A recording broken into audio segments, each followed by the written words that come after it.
All right, what's up next? This is a talk about a topic that has been on the forefront of our minds for months and months: COVID's impact on the industry. In this session, you will learn about how COVID impacts all facets of the business, from hiring to production to workplace dynamics. Also, how companies are adjusting to a virtual world. Your moderator is Ms. Stella Park, who is a seasoned HR pro with over 20 years of experience in the media and technology world. She is the Vice President of Talent Acquisition at Xandr. So please welcome Mrs. Park. Hey, we match. I followed your wardrobe, Jules. Thank you. Hi, everybody. My name is Stella.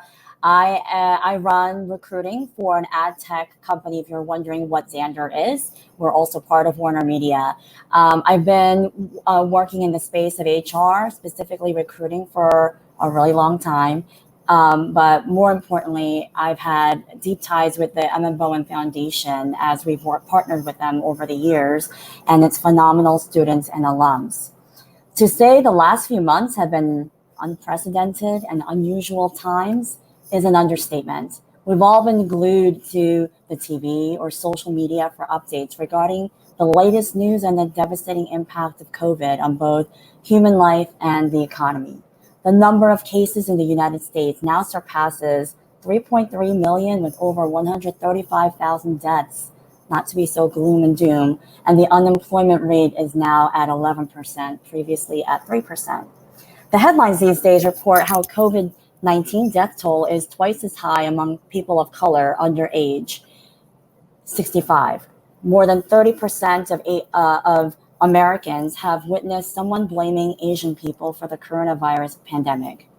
It's overwhelming to digest how we've transitioned and become accustomed to sheltering in place, doing our learning and working remotely, and ceasing the simplest social acts of shaking hands and hugging.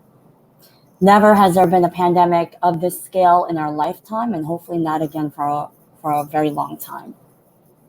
And on top of the COVID crisis, the brutal murder of George Floyd thrust a long overdue spotlight on the injustices towards Black and Brown people in the United States.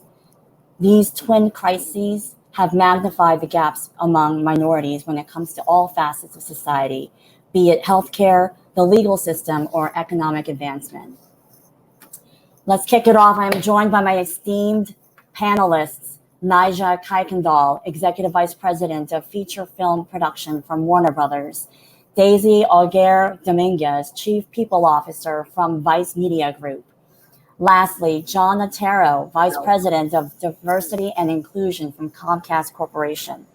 Before we kick things off to discuss the impact of COVID and what impact it's had on our work and personal lives, panelists, please share a little bit about yourselves. So that there's a little bit of order, Naija, why don't you kick it off? Great. I'm muting there. Hi, everybody. Good morning or good afternoon. Actually, it's morning here in LA. I wish I could be there with you all. I would normally be there for the conference. So I'm Naija Kuykendall. I am actually an alumna of Emma Bowen Foundation, and I'm on your board. I am Executive Vice President of Production at Warner Brothers Theatrical Production. So I make movies. I started my career in corporate communications for Viacom in New York City, right out of college, right out of Emma Bowen, and made the transition several years into that into feature film by moving to LA and starting over again as an assistant. I've been now at Warner Brothers for about 12 years. And I've made movies such as A Star is Born, Just Mercy, Stephen King's It, Godzilla vs. Kong, that's coming out soon, lots of movies. So that's who I am. Most of you, I know quite a few of you, so I'm happy to be here to speak with you again this year.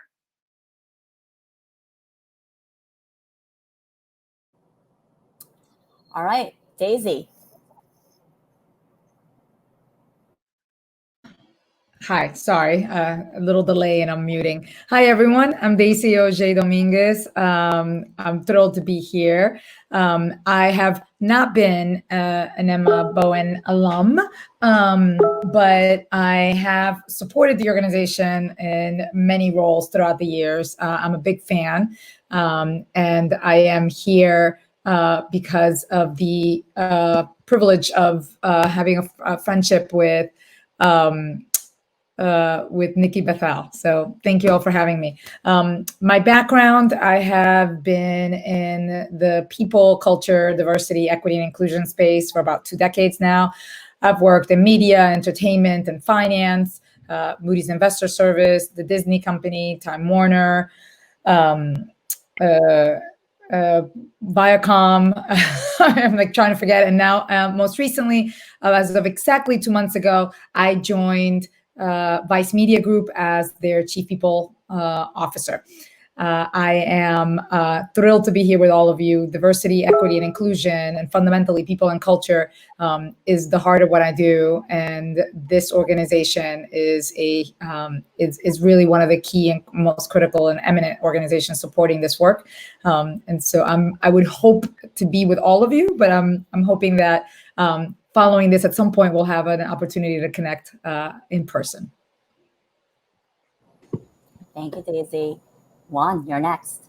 Hi, like my colleagues, I only wish that I could be there. I am a huge fan, and like Daisy, in my various roles at Comcast, been a big supporter of this wonderful organization and all it does.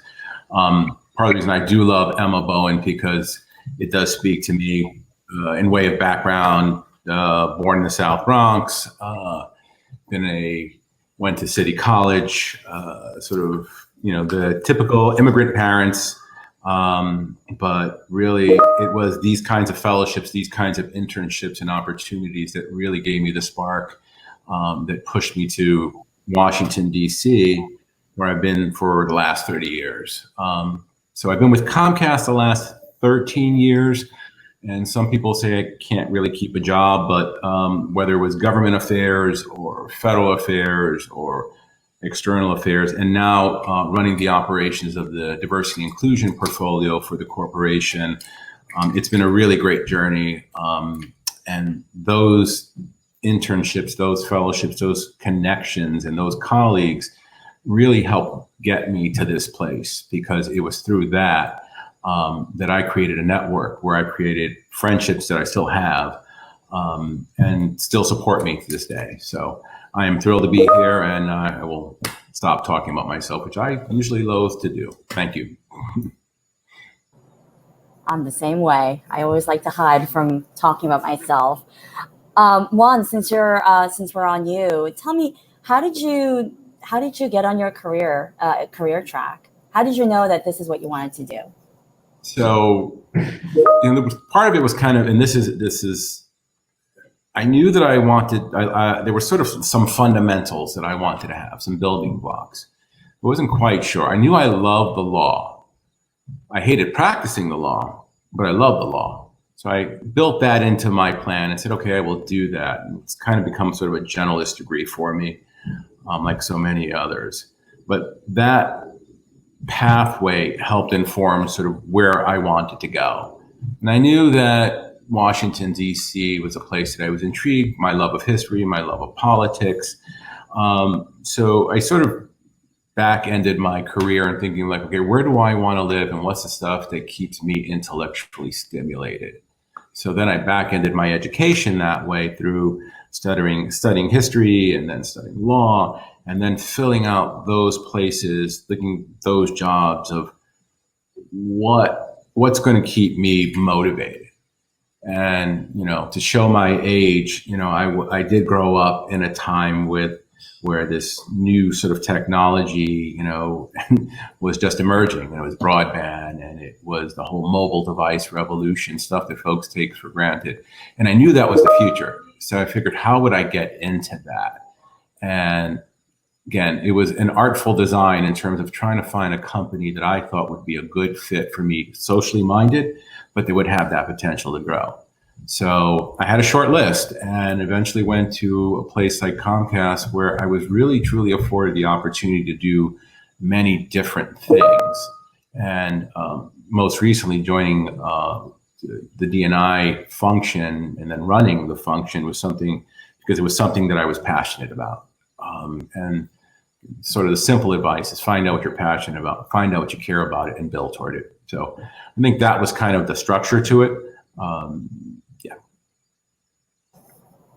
Finding your passions, that's always key. Nija, you know you've got the sexiest job in town. Tell us, how did you get started? I'm sure a lot of our Emmas are very curious. Sure. I, in undergrad was a media studies major, anthropology and media studies major, and thought I was going to go get my PhD in film theory, and decided to take time off. And with the help of Emma Bowen, actually got my job in corporate communications at Viacom in New York, because I really just didn't know what I wanted to do. I didn't know if I wanted to continue on with the PhD program. I just wanted to work and be an adult and live in New York City for a while. And I got a great job as an editorial associate in Corp Com at Viacom, and ended up doing that for like 4.5 years. Kind of just got really consumed by that world. It was a really exciting job. Viacom owns all these content businesses. I felt like I had such a bird's eye view of everything that was going on. And I was really, loving my early 20-something life in New York City. And kind of halfway into that, got really, really frustrated because it just wasn't creative. I always felt like I was just on the outside looking in on everything that was creative. I was writing about what MTV was doing and what Paramount was doing.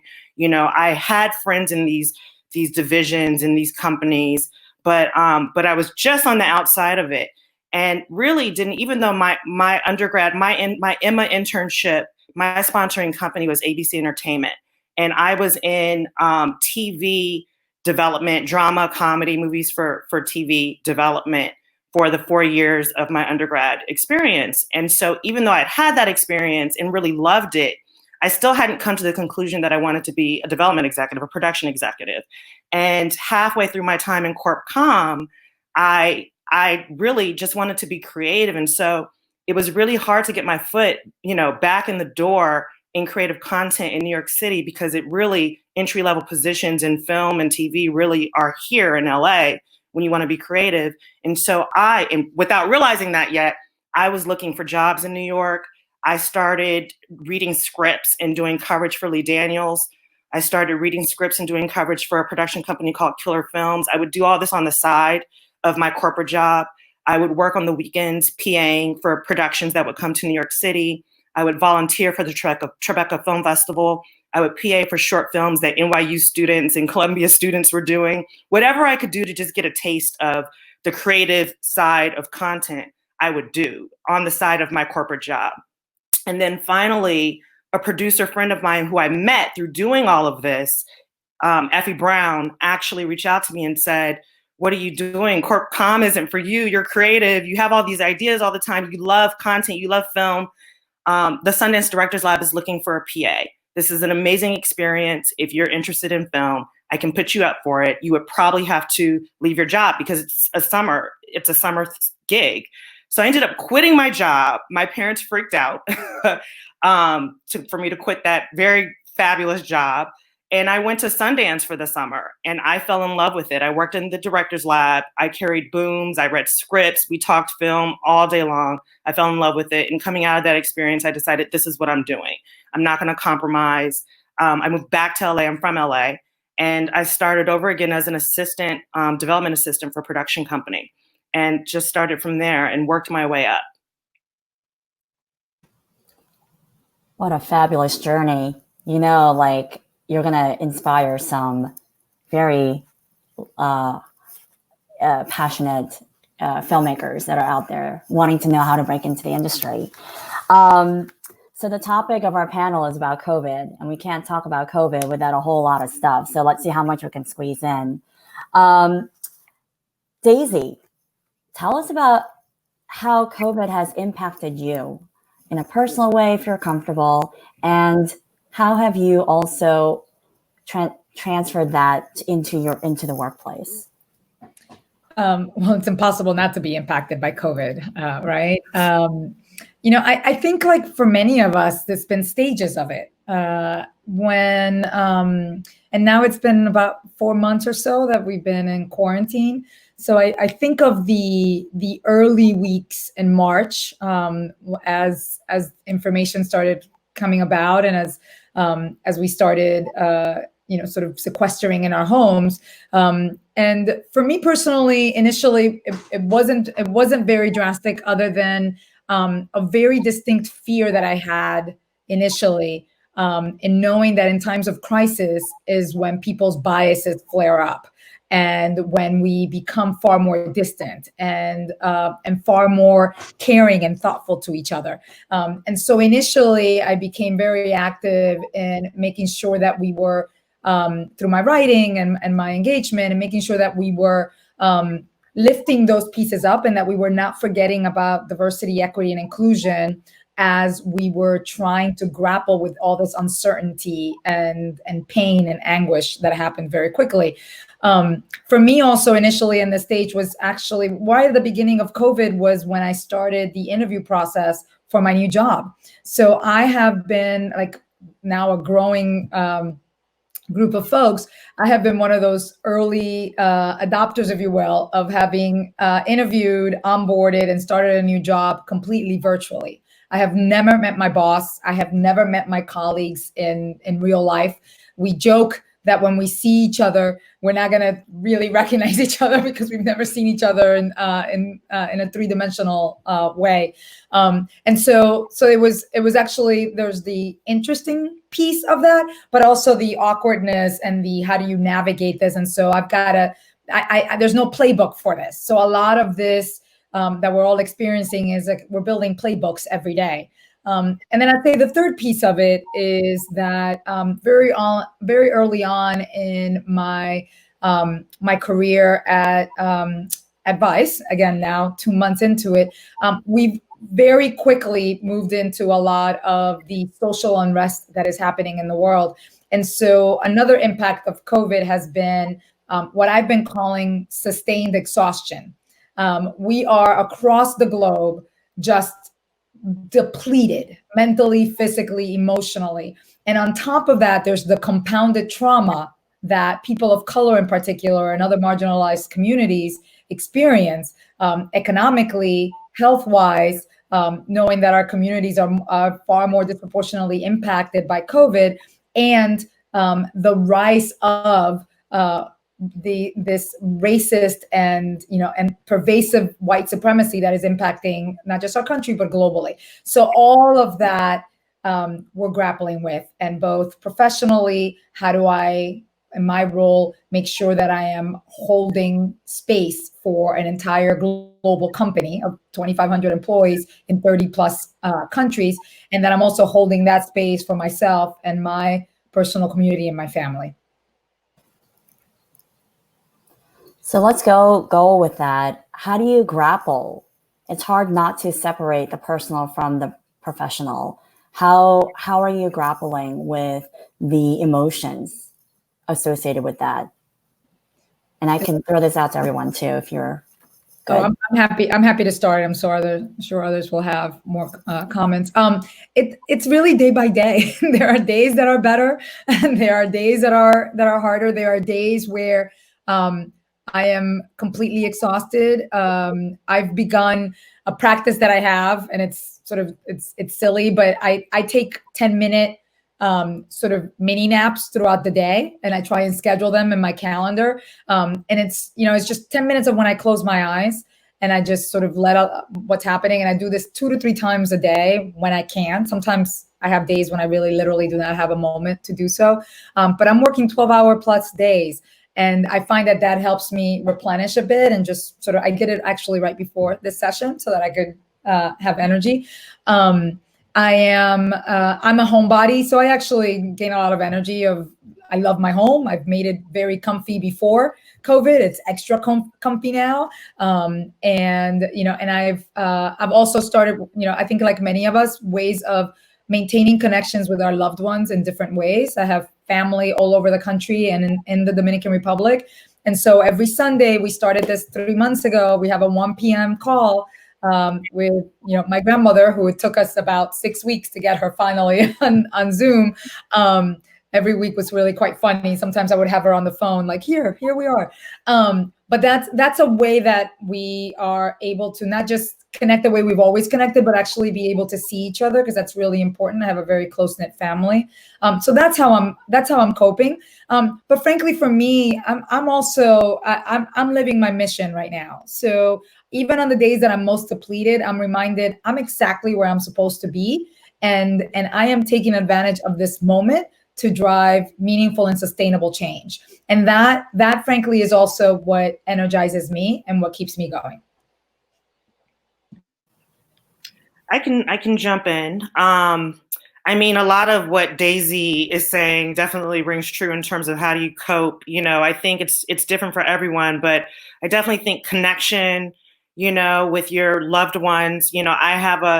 I have a standing happy hour on Saturday afternoons, evenings with my college best friends across the country. And it's actually the first time that we've connected with each other so often and so regularly in years. So it's been really, really lovely, and just connecting with my family. And then the thing that I've also found really valuable is it is really hard, especially when you're not used to working from home, which my whole company is not really used to working from home. And we were thrown into this. It is really hard to create boundaries. And so you have to be really conscious of creating boundaries. There was one moment, like a month in, where we had a meeting where we talked about make sure we have lunch, take our lunch hour. Because in the regular world, we'd be going, Hollywood traditionally goes to lunch from 1 to 2. We usually have lunch meetings. You're going and meeting an agent, or you're going and meeting a producer for lunch. And so culturally, this whole industry knows that between 1 and 2, people are not reachable. You cannot reach them on the phone because they're at a lunch meeting, they're at lunch. And so, we started to notice that we would just work all the way through lunch. And so, we kind of sat and said, like, okay, no calls out, no calls in between 1 and 2. Everybody take their lunch, take a minute, right?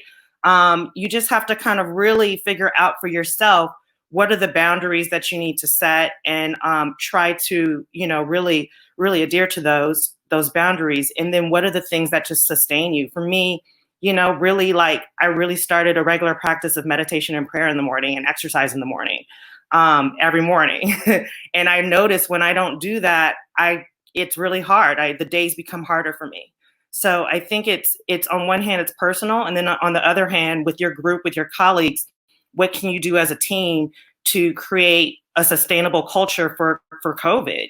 We just had to talk about everybody has to take vacation, even though vacation is really weird now because everyone's stuck at home, but everybody take that time, even if it's going to be at home, and don't forget to take vacation, which is very easy to do when you're just kind of working through, it all feels like one day. So those are some things in terms of how we're trying to cope. It's not easy.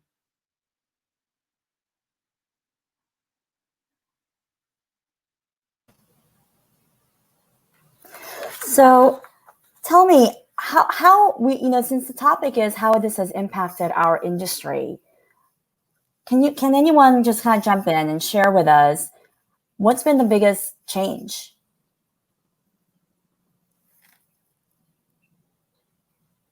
Oh, Juan, I think you're on mute. Oh, sorry about that. I still haven't figured out the unmute button. I would say pretty much everything's on the table and everything has changed in terms of, some of my colleagues were talking about the cultural practices of coming to work, what is expected in an office? How do you do film production? How do you create new pipelines? I mean, it is something that we have had this amazing sort of pivot moment that we're all reflecting.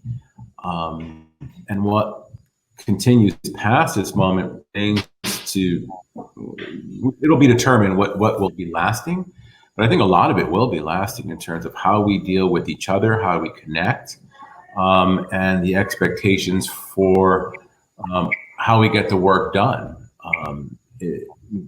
the future of whether there's a real commercial real estate and we're going to be going to offices, even once we get past COVID, and we will get past COVID, when there is a vaccine, about the degree to which, what is the new world going to look like in terms of what's really efficient. So I think it's challenged all of our norms from an HR standpoint, from a film production standpoint, our theme parks. I mean, the sort of almost existential questions that everybody's having, at least in the Comcast world, I'm sure my colleagues are too, about what is the new normal?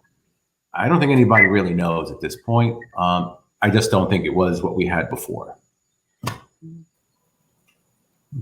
It's so true. I think when COVID first hit, I couldn't even process, Governor Cuomo was doing, daily briefings of what was happening and the staggering numbers that was impacting New York City. And for me, I was holed away in my son's bedroom trying to make sure that our onboarding was going to be effective, that our new hires were feeling like they know where to go because there's no longer a building to enter into.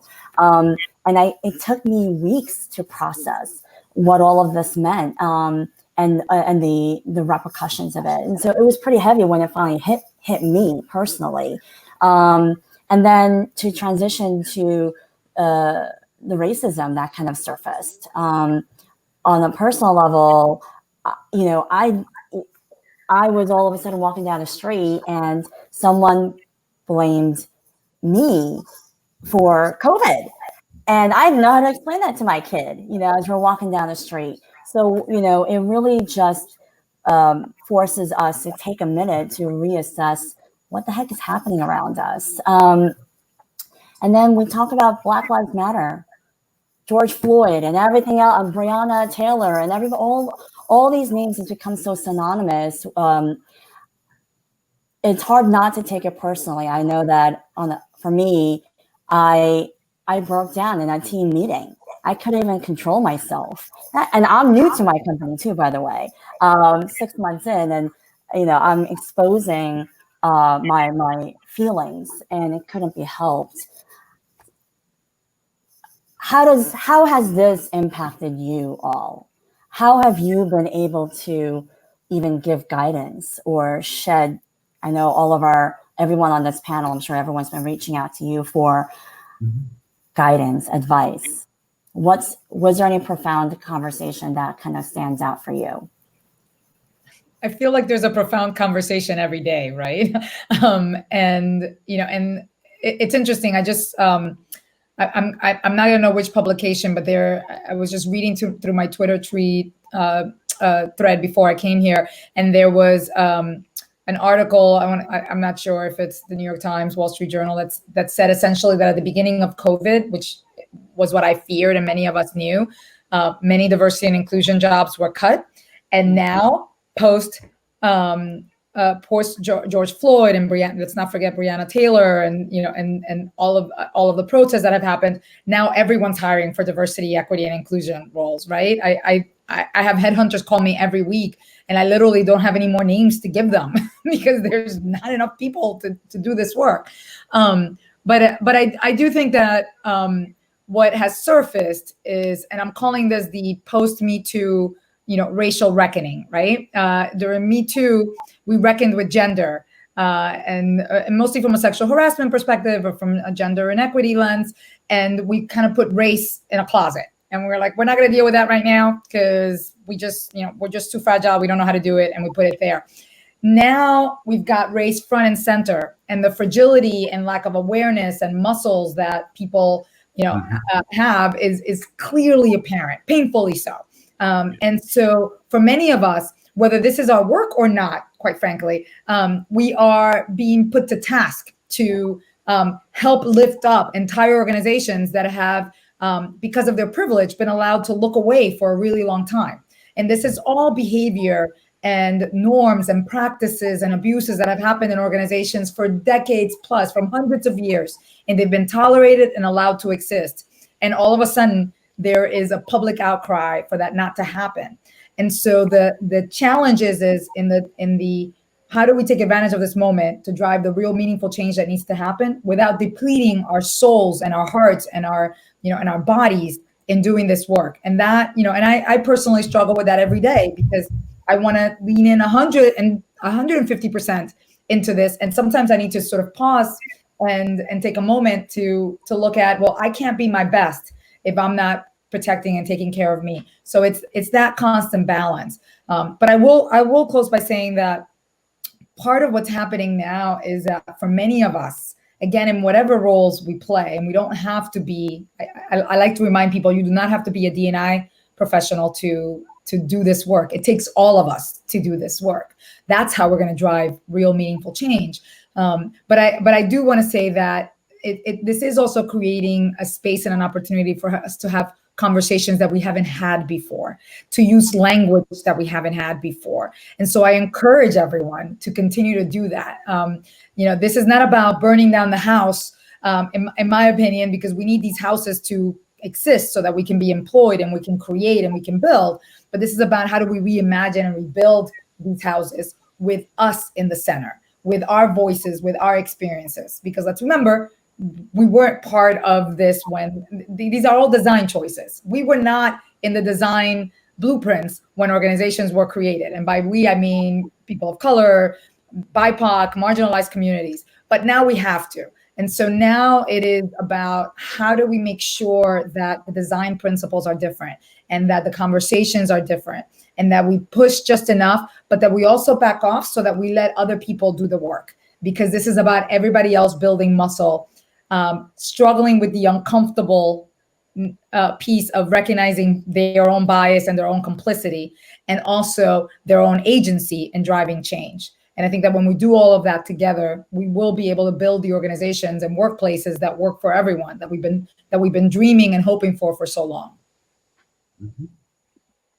I'll jump in as well about that, because I think there's a couple of things. I think one, I want to tag on to what Daisy just said in terms of really encouraging people, not doing making sure I'm unmuted, not doing the work for everybody. I know, a lot of people of color, a lot of the Black professionals and Black students in this conference have had the same experiences I have in terms of just being completely overwhelmed by, everyone kind of coming to you to talk through their things and asking your advice on how they can engage and wanting education and all of this stuff that's coming at you, where it's kind of putting you in the position of you having to do the work yet again, right? And so I think it is really crucial to, have those conversations when you find them meaningful. By the way, it's your choice not to have the conversation when it feels exploitative. I think some of the most profound conversations that happened in my workplace, we had this amazing town hall where we invited Robin DiStefano, who wrote, or D'Angelo, I think her last name is, who wrote White Fragility. She was one of the speakers. It also continued on to have Van Jones, and we had kind of a whole crew of speakers, including a lot of employees, speak to all of Warner Media. And it was really amazing because I feel like coming out of that, there were really fascinating conversations from non-people of color to talking about race and kind of their own awareness of it. And that conversation with Robin, I think, kind of just made people see things with a different perspective and a different lens. And so that was a really interesting thing where I didn't have to be in the crosshairs. This wasn't about me. This was about you and your cultural awareness and how you've been raised and all the layers of things that you have to deal with.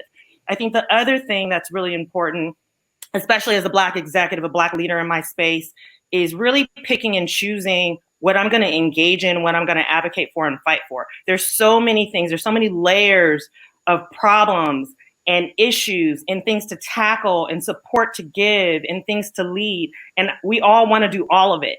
And I think you have to be really careful about kind of picking and being really strategic about, okay, I'm at this company or I'm in this community. What can I tackle? What can I fix? What can I advocate for? What can I push forward? What will be effective for me to engage in? What will not? What will be a waste of my time? Like, just be really strategic about how you spend your time and your thought capital and your emotion capital. So those are just a few things to think about, because it's definitely been an overwhelming time for everyone. And I think an extremely overwhelming time for people of color in the workspace. Yeah, if I could just, the psychological tax that has been put on communities of color, in particular our African American colleagues in this moment in time, it is so ironic. Like, yes, please tell us how we should solve this, when I just scratch my head as a student of history that we almost have collective amnesia around the fact that we've had 400 years of racism. We had, and I don't even like using the term Jim Crow to describe post-Civil War, because I think that's, lexicon matters here. And when you say a plantation as opposed to, this was a forced labor camp, where violence and sex and rape were used as weapons. So this is going to be a moment in time, especially for young folks, to really, I implore folks to take that moment of self-healing, to take a step back. As my colleague said, it is something that you need to be involved, because we have to make sure this is not a moment. This is actually a movement, but it's got to be done strategically.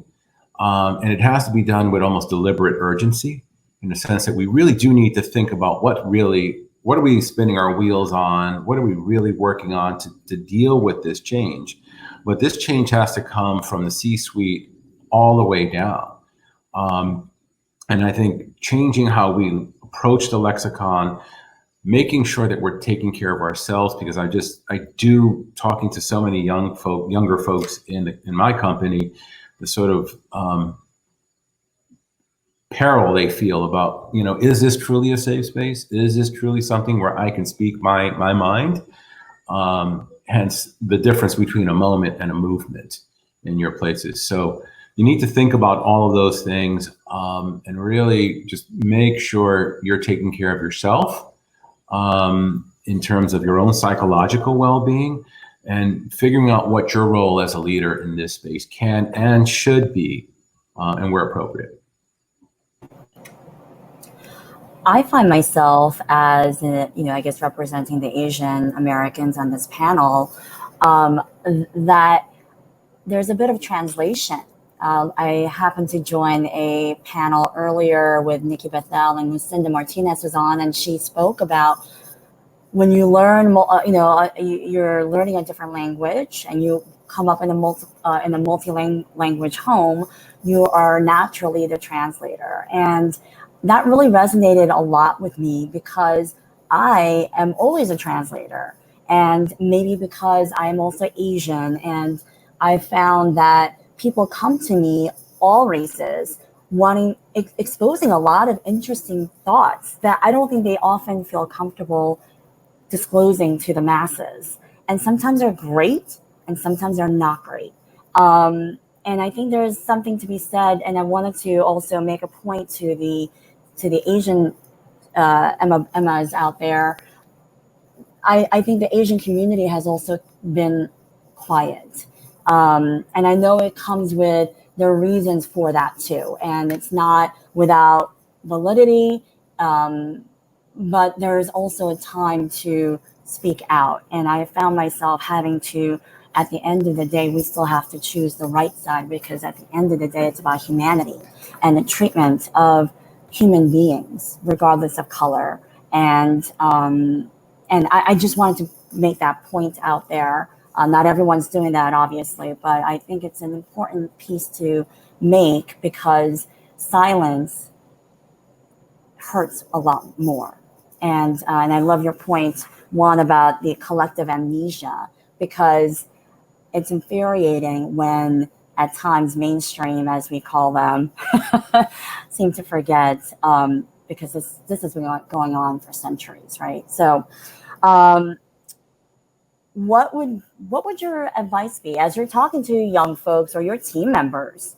What's been your advice to help them feel like they can contribute to how we're supporting people of color during this pandemic and Black Lives Matter?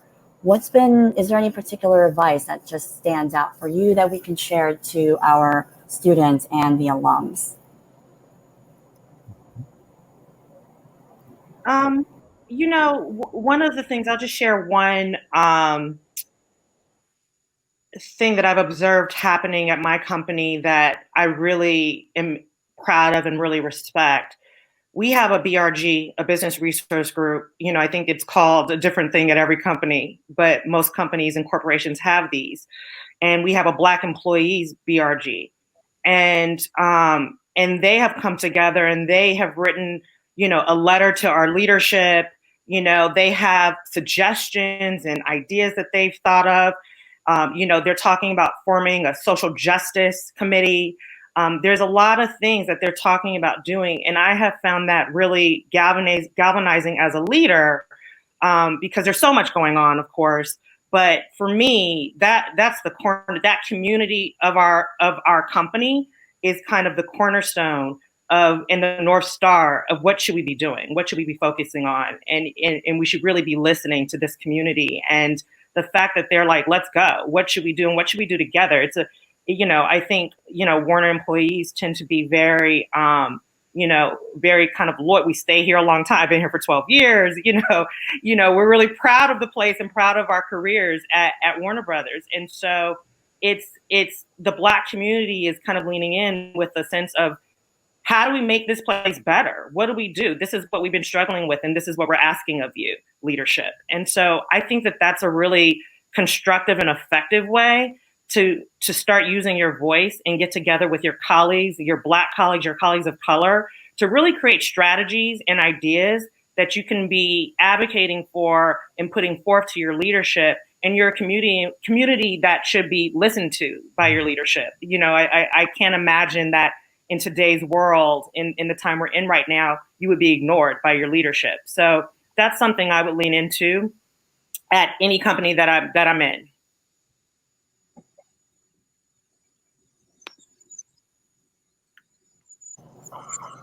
Daisy, you mentioned that you're 2 months in at Vice and you haven't even seen the office. In this virtual environment, I think this is one of the questions that we're also asked. How do you network? How do you get to know people? You're doing it through screens and phones, sometimes in other countries, but how do you show up? Well, we're showing up this way, the way we're all showing up today. We're showing up virtually. We are, as many companies have, and I'm really proud, like Naja, we're working for companies that communicate, right? And so thinking creatively about how do we engage with each other. I think at the beginning of the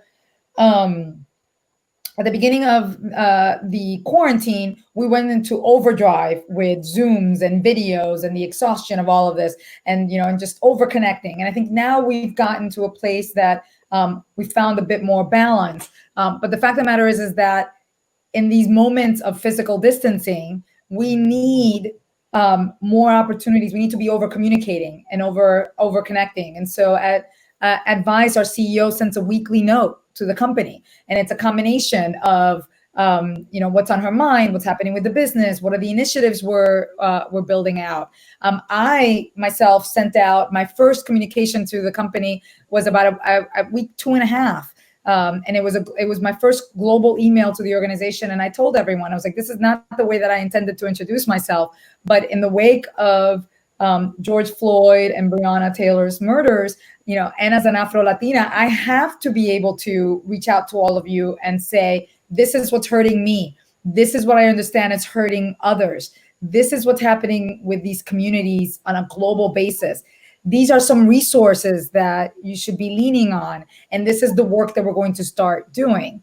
Immediately after that, we also moved into, as many other companies have, and this is all public, a lot of social media attacks on our culture and employees being very vocal about damaging experiences in the organization. So we immediately moved into incredibly quick response that beyond what everybody's doing around investigations, but both taking immediate action with leaders and building out robust plans that are going to be collectively drawn out throughout the organization. And we're communicating across the board. So that's how we're engaging in this place. I send a weekly note to my team. Many of our leaders do.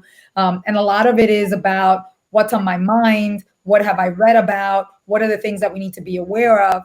I can't lead a people and culture team that doesn't understand how our business runs. So, every week it's about what's happening in the business and how do we best support, drive, and amplify this work. And so that's the way that I'm seeing a lot of organizations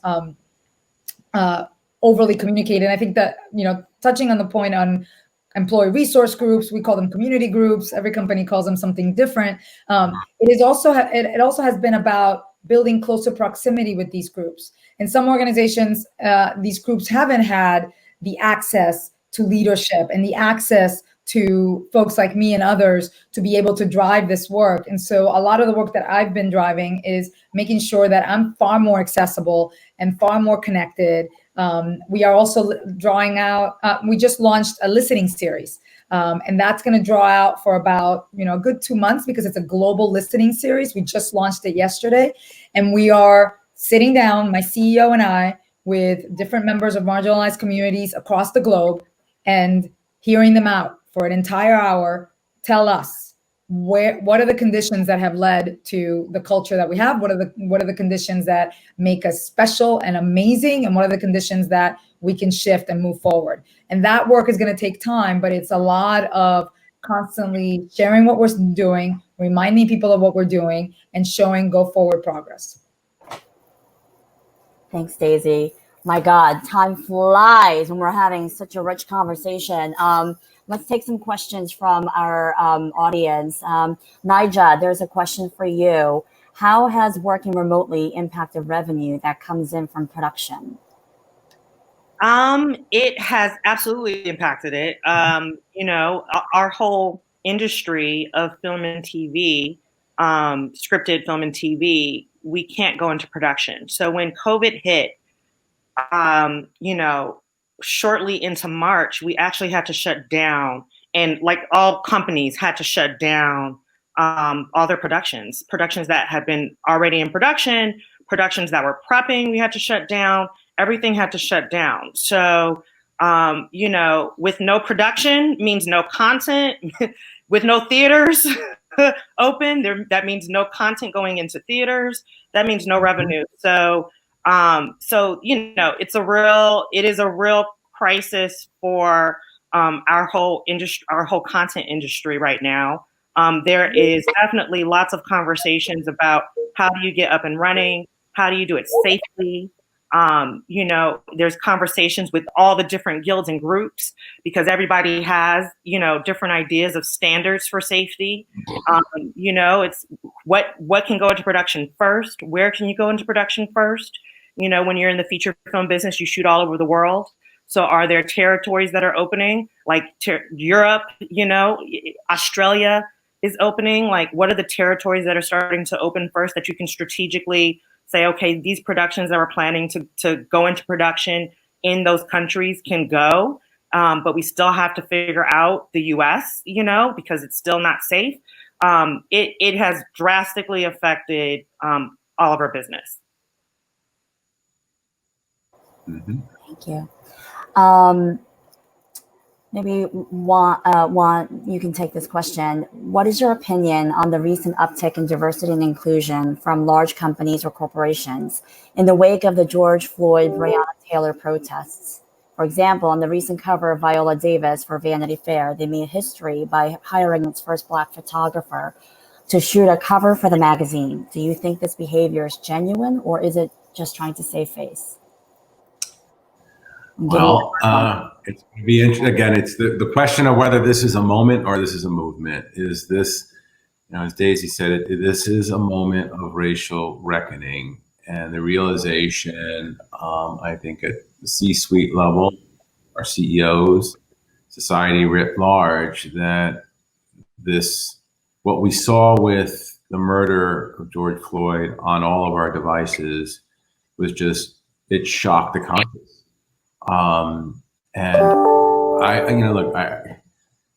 It is my hope that this is really a movement.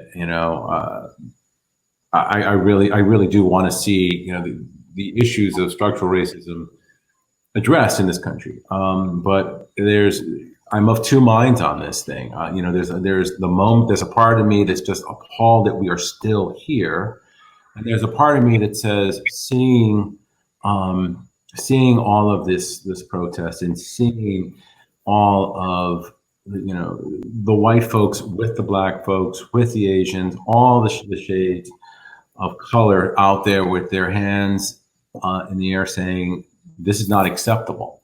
So corporate entities have a responsibility to lead. And I think, but we have to make sure that this movement, in terms of holding, there is accountability. Whether that's from a consumer standpoint, that we will look at your products, we will, or we won't, depends on what kind of company you are. The studies show that Gen Z, millennials care a lot more about the brand that they're purchasing. We have to continue to beat that drum to make sure that corporate America actually lives up to what I call what I've seen we've seen companies put up their Instagram posts. We've seen them say Black Lives Matter. Let's see what happens next. Yeah. Thank you. Here's another question. If you are someone who thrives in the office, how can you keep that same grit and drive at home virtually? What are some productive habits and behaviors to keep motivated while working from home? I will say, if I can, part of it is what I miss is the hallway conversation. I miss that energy of just shooting the proverbial stuff with my colleagues, where you get creative ideas, where you get that. So I've kind of built in the, let's just no agenda conversations of just to see like how can we riff off of each other, because I feed off of that with my team. So we've had a lot of just like, how are you doing with your little ones? I have a 3-year-old. Like, how are you managing this? How are you managing that? How's the potty training going? Literally, we had a conversation about potty training. And it was all really helpful because it was human conversations that we won't necessarily get outside of our bubbles with people that we care about, and people that we're used to seeing every day. So that's what I've been doing in terms of trying to maintain that kind of conversations. I found it helpful. I think that I have a job that even without COVID is very entrepreneurial, and I kind of run my business. And so we have plenty of staff meetings. So there's definitely always engagement with my team because we have production meetings and business affairs meetings and all these meetings that kind of keep our kind of world going. And then the rest of the time I'm on my own being entrepreneurial, putting movies together and developing scripts as I would do, normally. Just I do it in the office, not at home. It does get to be, I think I said this before, it feels like one long day, this whole experience sometimes. So it is helpful for me to go back to just fundamentals of, setting goals for the week and making lists. And I like a list. So just kind of really being really strategic and specific about what you're trying to accomplish for the week and for the day. And then, something that's actually changed for me during this experience is in the very beginning, I was so overwhelmed by the work from home and the Zooms all the time and the lack of boundaries.